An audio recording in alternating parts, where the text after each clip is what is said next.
Hey guys, how's it going? This is Kellen here with another beer review today. Looking at one from Tilted Barn Brewery. First beer from these guys out of Exeter, Rhode Island. This is their other one. It's 7.9% double IPA.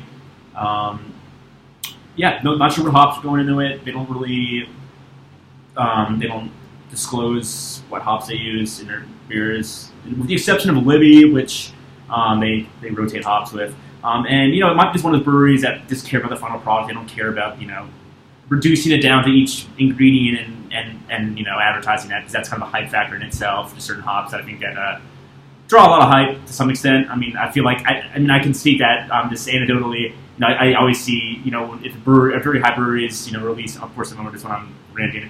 When a very high brewery is releasing like a Cascade hazy IPA and a Citra IPA, this Cascade IPA will sit there. So there's definitely, I think, there's kind of, especially these juice bombs, people kind of form their own interpretations of hops, and it kind of distracts you away from the beer. It's a little more fun, I think, to kind of decipher the experience and kind of guess, yourself. Especially if the competing yeast kind of profile of the beer can kind of sometimes muddle that ability, but it's still a fun experience. But dig the can art really too. Very Trillium vibe, just in terms of the elegant kind of text, white space.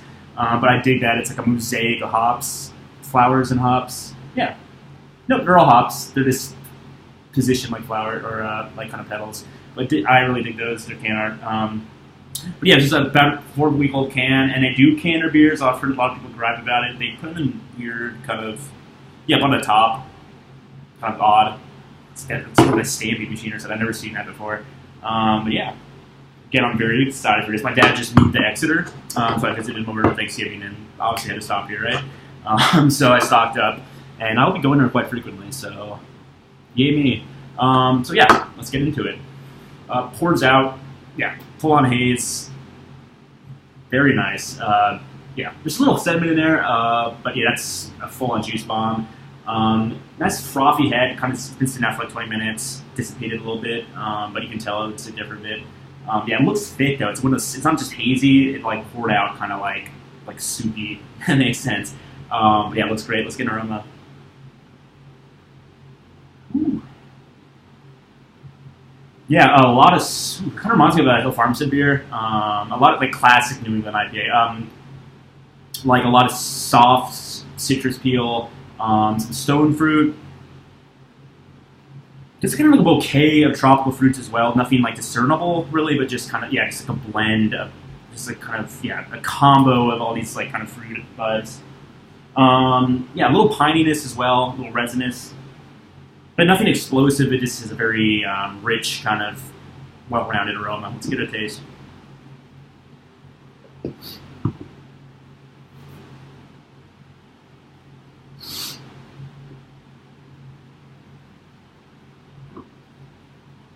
Oh, that's really good. Yeah, that's really good.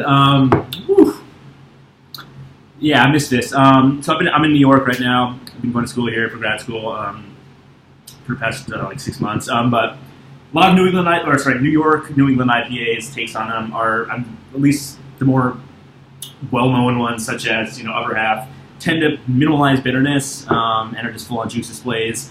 Juice bomb kind of beers, especially with these lactose additions, they just become a lot of the original qualities of an IPA are kind of lost in that style. Which I'm not saying it's a bad thing because I think they're fucking fantastic and tasty. But this one is very akin to a classic kind of New England IPA. Such as, again, like Hill Farmstead, even Trillium, just like that. It's a nice bitterness. A lot like Foam breweries too. It actually runs through a lot of their beers in Burlington, Vermont. It has a very juicy quality. Like this tastes like straight like stone fruit kind of pineapple, orange peel with a nice residual piney resinous action to kind of again let you know it's a it has a good amount of hops in it. There's a little bit of a yeasty kind of flavor as well, kind of reminiscent of like a Trillium beer, but it's pretty fantastic. Very soft body too on that first sip.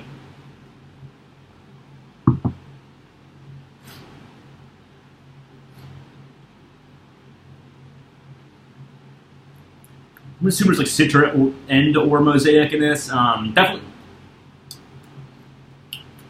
Citra Mosaic. Probably maybe both. I don't know. This definitely has some big boy hops in there. Some very aromatic hops.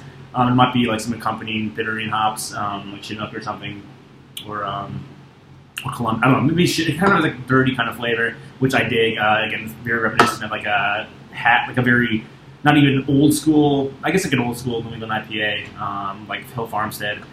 Just who've been doing it for years. This is really, really good. Incredibly drinkable. No alcohol, like kind of vibe whatsoever. No booziness. This has a nice, again, piney kind of residual bitterness that just sticks on your tongue, which is excellent. Very excited about Porter Beer's review. This is very tasty. Oh, what did it say?